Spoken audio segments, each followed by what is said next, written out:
أصحاب اللابتوب، أصحاب الأجهزة، الآيفون، الآيباد، كل الأجهزة.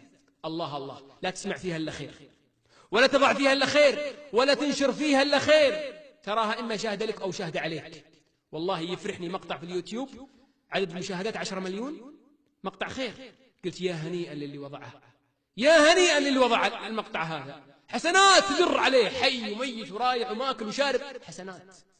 ومقطع آخر خبيث، قلت أعزي اللي وضع المقطع هذا، كل ذنوب الناس على ظهره.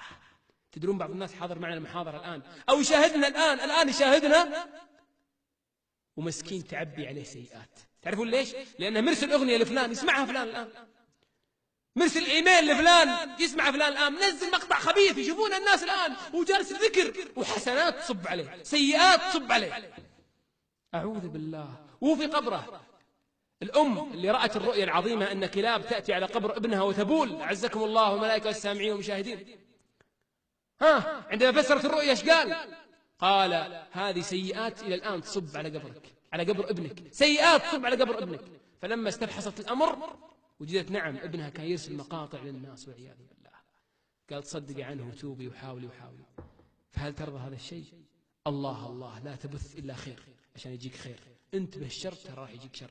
يا أخي يكفي ذنوب يتحمل ذنوب غيري.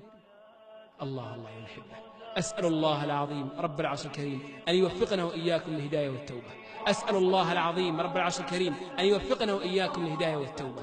أسأل الله العظيم رب العرش الكريم أن يوفقنا وإياكم للهداية والتوبة. أسأل الله العظيم رب العرش الكريم أن يوفقنا وإياكم لتدارك ما بقي من الأعمار. أسأل الله العظيم رب العرش الكريم أن يجعلنا وإياكم من يستمعون القول فيتبعون أحسنه. أسأل الله العظيم رب العرش الكريم أن يجنبنا وإياكم من شر سوف ومن شر شياطين الإنس والجن. أسأل الله العظيم رب العرش الكريم أن يوقظنا وإياكم من سبات الغفلات. أسأل الله العظيم رب العرش الكريم أن يشرح صدورنا وينور قلوبنا وينور بعد ذلك قبورنا. أسأل الله أن يحيينا في هذه الدنيا على خير، وأن يحيينا في هذه الدنيا على طاعة وعلى إحسان، إنه ولي ذلك والقادر عليه. أيها الأحبة، الله الله بالعمل من الآن ابدأ مشوار العمل مع الله عز وجل، وأبشر بالخير، لأن محمد صلى الله عليه وآله وسلم يقول التائب من الذنب كمن لا ذنب له. الندم على ما فات، العزم على عدم الرجوع، الإقلاع عن الذنب فورا، وأبشر بالخير وأثبت. طيب لو رجعت ارجع تب، وأبشر بالخير، ولو رجعت ارجع تب، وهكذا وأبشر بالخير. أسأل الله لكم التوفيق والسداد. بارك الله فيكم أيها الأحبة، والله إننا لنحبكم ونشهد الله على ذلك. اللهم صل وسلم على محمد وعلى آله وصحبه أجمعين.